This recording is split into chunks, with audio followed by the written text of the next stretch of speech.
11월 9일 말씀 묵상을 시작하겠습니다. 오늘 말씀은 신명기서 28장 58절부터 68절까지의 말씀입니다. 오늘 말씀 역시 어제와 마찬가지로 불순종한 자들에게 임하는 하나님의 저주에 관한 언급입니다. 특히 오늘 본문은 질병과 국가의 멸망으로 인하여서 이스라엘이 흩어지게 될 것이라는 말씀입니다. 58절입니다.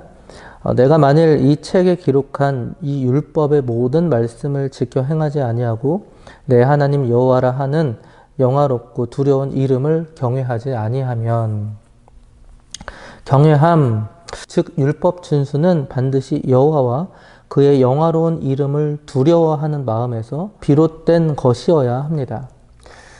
바리새인들처럼 외형적인 율법 준수는 오히려 율법의 본래 정신을 파괴하는 것입니다. 하나님은 겉모습이 아닌 내면을 보시는 분이시므로 참된 경건에서 우러나오는 행위대로 판단하시는 분이십니다. 마찬가지로 오늘날 교회에서도 더욱 강조되어야 할 것은 율법주의적 규례들을 준수하는 것이 아니라 바로 여호와를 경외하는 마음입니다. 59절입니다. 여호와께서 내 재앙과 내 자손의 재앙을 극렬하게 하시리니 그 재앙이 크고 오래고 그 질병이 중하고 오래일 것이라.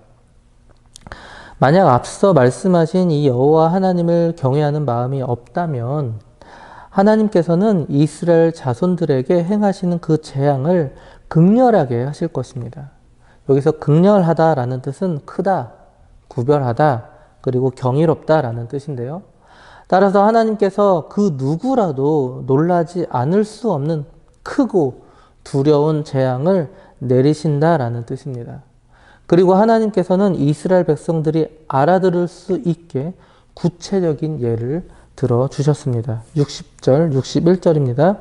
여호와께서 내가 두려워하던 애굽의 모든 질병을 내게로 가져다가 내 몸에 들어붙게 하실 것이며 또 이 율법책에 기록하지 아니한 모든 질병과 모든 재앙을 내가 멸망하기까지 여호와께서 내게 내리실 것이니. 지금 이 말씀을 듣고 있는 자들은 바로 출애굽 2세들이었습니다. 광야에서 태어난 자들은 모르겠지만 적어도 만 20세 이전의 나이로 출애굽했던 자들은 출애굽의 역사를 약 40년 전에 생생하게 경험했던 그런 자들이었습니다. 그러나 그 이후에 태어난 자들도 구전으로 귀에 못이 박히도록 그 역사에 대해서 듣고 또 들었을 것입니다.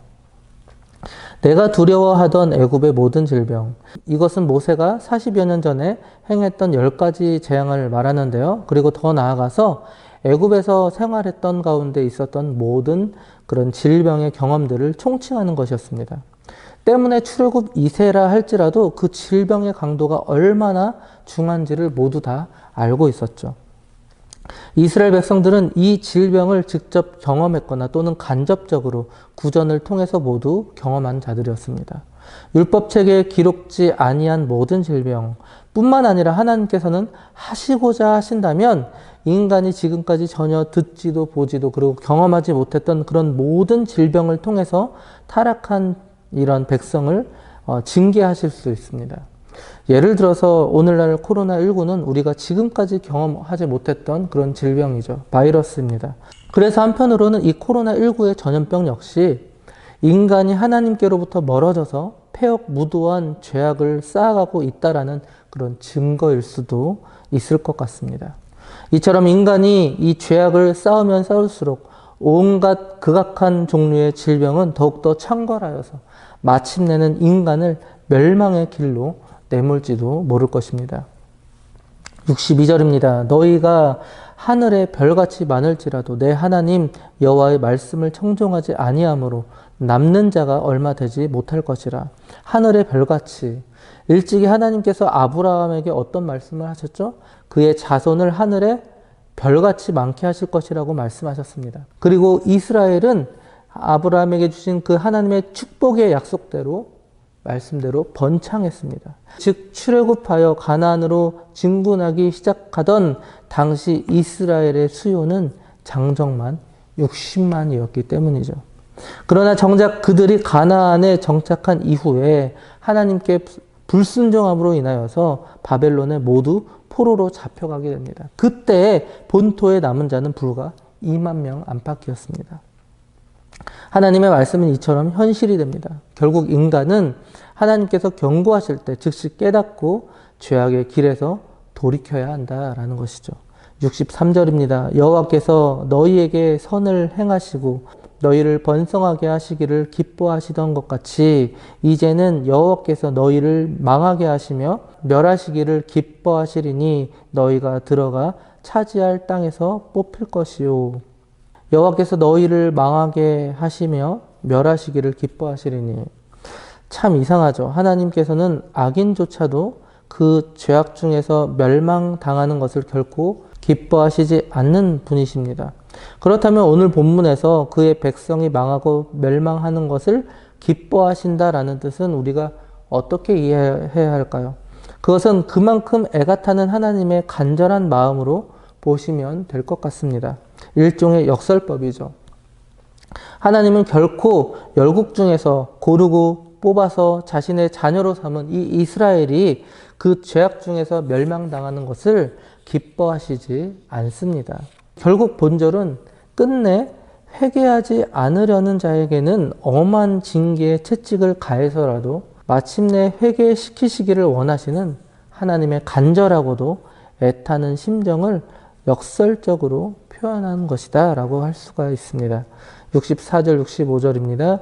여호와께서 너를 땅 이 끝에서 저 끝까지 만민 중에 흩으시리니 내가 그곳에서 너와 내 조상들이 알지 못하던 목석 우상을 섬길 것이라. 그 여러 민족 중에서 내가 평안함을 얻지 못하며 내 발바닥이 쉴 곳도 얻지 못하고 여호와께서 거기에서 내 마음을 떨게 하고 눈을 쇠하게 하고 정신을 산란하게 하시리니.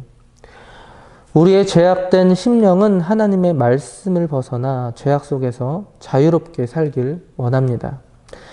그러면 정말 편할 것 같기 때문이죠. 그러나 전혀 그렇지 않습니다.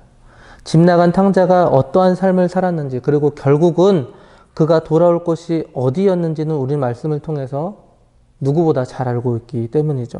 내가 평안함을 얻지 못하며 내 발바닥이 쉴 곳도 얻지 못하고 영원한 안식처가 되시는 하나님을 떠난 자는 외적인 그런 평안함뿐만 아니라 내적인 평안함조차도 누릴 수가 없습니다. 레위기서 26장 36절을 보시면 너희 남은 자에게는 그 원수들의 땅에서 내가 그들의 마음을 약하게 하리니 그들은 바람에 불린 잎사귀 소리에도 놀라 도망하기를 칼을 피하여 도망하듯 할 것이요 쫓는 자가 없어도 엎드러질 것이라.